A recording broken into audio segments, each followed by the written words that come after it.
Chapitre 13. Le supramental et le yoga des œuvres. Ce chapitre est resté inachevé. Il ne faisait pas partie de la première édition de la synthèse des yogas, publiée du vivant de l'auteur. Un élément vital et indispensable du yoga intégral et de son but total et ultime est la conversion de tout l'être en une conscience spirituelle plus haute et en une existence divine plus vaste.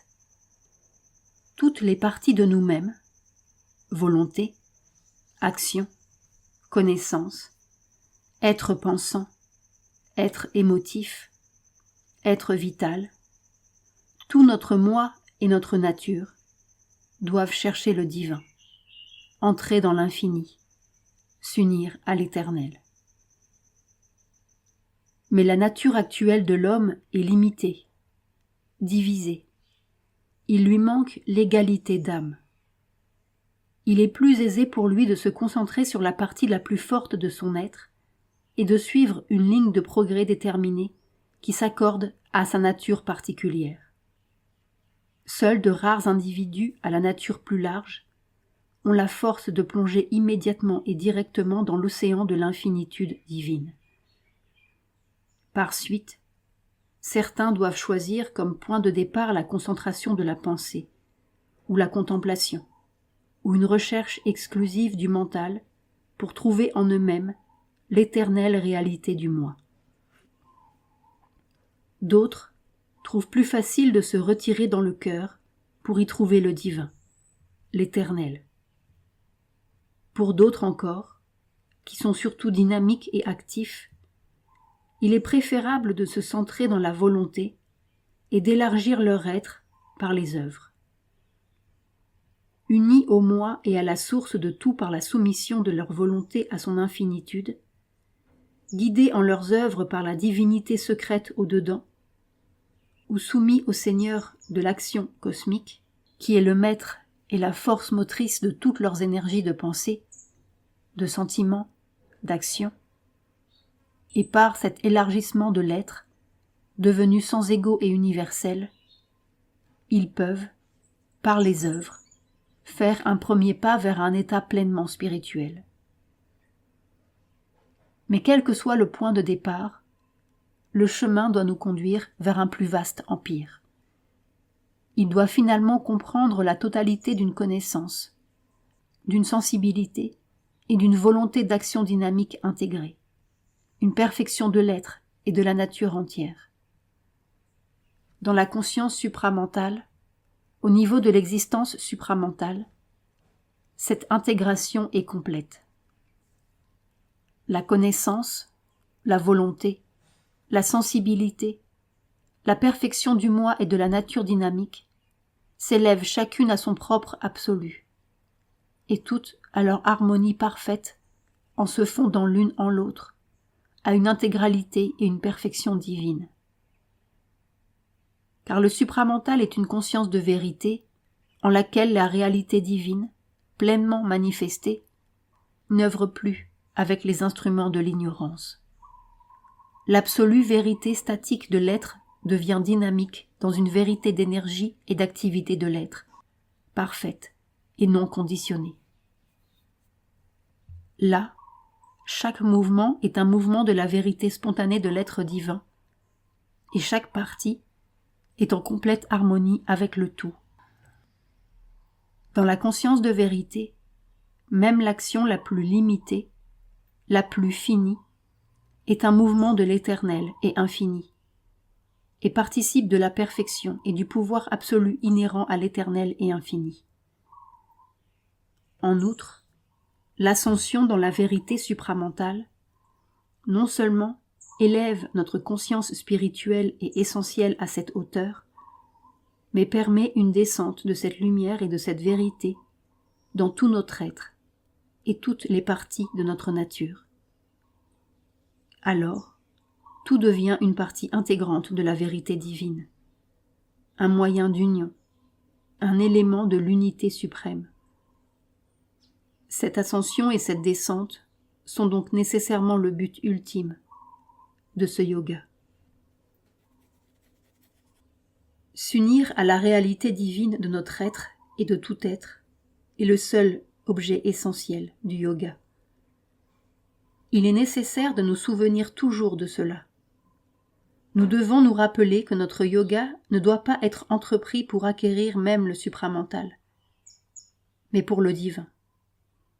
Ce n'est pas pour sa joie et sa grandeur que nous cherchons le supramental, mais pour rendre l'union absolue et complète, pour la sentir, la posséder, la dynamiser de toutes les manières possibles dans notre être, dans ses intensités les plus hautes et ses étendues les plus vastes, et dans chaque domaine, chaque tournure, chaque coin et repli de notre nature.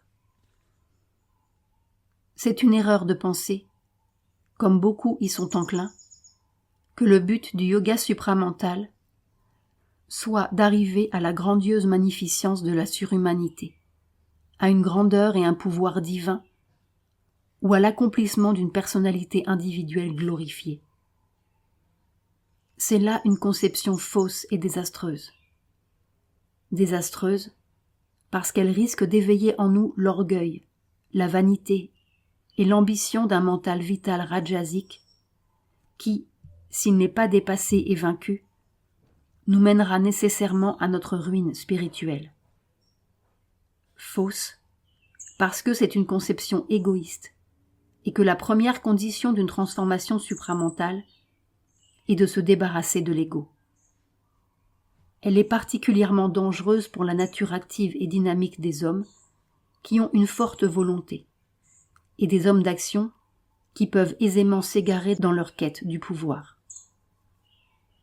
Le pouvoir vient inévitablement avec le changement supramental et c'est la condition nécessaire d'une action parfaite. Mais c'est la Shakti divine qui vient et se saisit de notre nature et de notre vie. C'est le pouvoir de l'un qui agit à travers l'individu spirituel. Ce n'est pas un agrandissement de la force personnelle, pas le triomphe ultime de l'ego mental et vital séparateur. L'accomplissement de soi est un résultat du yoga, mais son but n'est pas la grandeur de l'individu. Le seul but est la perfection spirituelle, la découverte du vrai moi et l'union avec le divin en revêtant la conscience et la nature divine. Sadharmiya Mukti, note de Sri Aurobindo. Tout le reste est un détail du cheminement, une circonstance concomitante. Les impulsions égocentriques, l'ambition, le désir du pouvoir et des grandeurs, et toutes les affirmations de soi, sont étrangers à cette conscience, et seraient une barrière infranchissable, empêchant d'approcher, même de loin, du changement supramental. Il faut perdre le petit moi inférieur pour trouver le moi plus grand. L'union avec le divin doit être le seul et suprême motif. Car même la découverte de la vérité de notre être et de la vérité de tous les êtres, même la vie dans cette vérité et dans cette conscience plus grande, même la perfection de notre nature, sont simplement les résultats naturels de cette union. Ce sont des conditions indispensables pour que l'union soit complète, mais elles ne font partie du but central que corrélativement, parce qu'elles en sont un développement nécessaire et une conséquence majeure. Il ne faut pas oublier non plus que le changement supramental est difficile, lointain, que c'est un stade ultime. Il faut le considérer comme la fin d'une perspective très éloignée. On ne peut pas, on ne doit pas en faire un premier point de mire, un but qu'il faille constamment envisager, ni un objectif immédiat. Car il ne peut venir dans le champ des possibilités qu'après une conquête de soi répétée, un dépassement de soi ardu, au bout de nombreuses et longues étapes éprouvantes d'une difficile évolution de notre propre nature. Il faut d'abord acquérir une conscience intérieure yogique, et qu'elle remplace notre vision ordinaire des choses, nos mouvements naturels, les mobiles de notre vie. Il faut révolutionner totalement la structure présente de notre être. Puis, il faut aller profondément encore, découvrir notre entité psychique voilée, et sous sa direction, dans sa lumière, psychiser, emplir d'âme les parties intérieures et extérieures de notre être, changer notre nature mentale, notre nature vitale, notre nature corporelle et tous nos actes, nos états, tous les mouvements du mental, du vital et du physique, et en faire des instruments conscients de l'âme. Ensuite, ou en même temps, nous devons spiritualiser l'être dans sa totalité en faisant descendre la lumière, la force, la pureté, la connaissance, la liberté et l'immensité divine. Il est nécessaire de briser les limites du mental personnel, du vital et du physique personnel, de dissoudre l'ego, d'entrer dans la conscience cosmique, de réaliser le moi, d'acquérir un mental et un cœur spiritualisé et universalisé, une force de vie et une conscience physique spiritualisée et universalisée. Alors, et alors seulement, le passage en la conscience supramentale commence à devenir possible. Et même alors, une difficile ascension reste encore à faire, dont chaque étape représente une réalisation bien distincte et ardue. Le yoga est une évolution consciente, une évolution concentrée et rapide de l'être. Mais si rapide soit-elle, et même si l'on peut effectuer en une seule vie ce qui, laissé aux seuls moyens de la nature, prendrait peut-être des siècles ou des millénaires, ou plusieurs centaines de vies, il reste encore que toute évolution procède par étapes. Et même la rapidité la plus grande, même le mouvement le plus concentré, ne peuvent pas brûler toutes les étapes, ni renverser le processus naturel, et mettre la fin près du commencement. Un mental impatient et ignorant, une force trop ardente, ont vite fait d'oublier cette nécessité. Ils se précipitent en avant et font du supramental un but immédiat. Et ils s'attendent, avec leur petite fourche, à le faire descendre de ses hauteurs suprêmes dans l'infini. Cette attente est non seulement absurde, mais pleine de danger, car le désir vital peut fort bien mettre en branle des puissances vitales obscures et violentes qui lui font miroiter l'accomplissement immédiat de son impossible espérance. La conséquence probable serait un plongeon dans toutes sortes d'illusions trompeuses, un consentement aux mensonges et aux tentations des forces des ténèbres, une chasse aux pouvoirs supranormaux, un abandon de la nature divine pour la nature assourique. Assourique, hostile au divin. Les asuras sont les êtres hostiles du monde mental. Un gonflement de soi fatal dans l'énormité inhumaine, antinaturelle et antidivine d'un ego démesuré. Si l'être est petit, si la nature est faible et sans grande capacité, il n'y aura peut-être pas de désastre à grande échelle. Mais il peut y avoir des conséquences malheureuses. Une perte d'équilibre, un dérangement mental et une chute dans la déraison, ou un dérangement vital qui entraîne quelque aberration morale, ou une déviation qui s'achève par quelque anomalie morbide de la nature. Notre yoga n'admet aucune anomalie, fût-ce une anomalie sublime pour arriver à l'accomplissement de soi ou à la réalisation spirituelle. Même lorsqu'on accède aux expériences supranormales et suprarationnelles, l'équilibre ne doit d'aucune façon être dérangé. Il doit rester inébranlable. du sommet de la conscience jusqu'à la base. La conscience qui fait les expériences doit conserver une calme pondération, une clarté et un ordre imperturbable dans son observation, une sorte de bon sens sublimé, un pouvoir d'autocritique inépuisable, un discernement juste, une vision ferme et coordonnée. Toujours, on doit garder une saine compréhension des faits et un positivisme hautement spiritualisé. Ce n'est pas en devenant irrationnel ou infrarationnel que l'on peut dépasser la nature ordinaire et entrer en la supranature.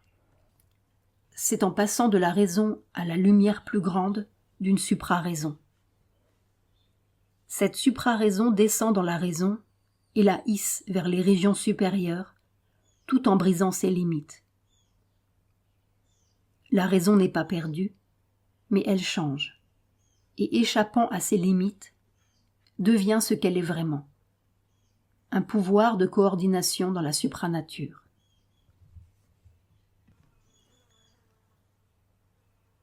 Il faut se garder d'une autre erreur à laquelle notre mental est aisément enclin. C'est de prendre pour le supramental quelque conscience intermédiaire supérieure, ou même n'importe quelle conscience supranormale. Pour atteindre le supramental, il ne suffit pas de s'élever au-dessus des mouvements ordinaires du mental humain. Il ne suffit pas de recevoir une lumière, une puissance, une joie plus grande, ni de développer des facultés de connaissance, de vision, de volonté efficace qui dépassent le champ des capacités normales de l'être humain. Toute lumière n'est pas la lumière de l'esprit, et encore moins la lumière du supramental.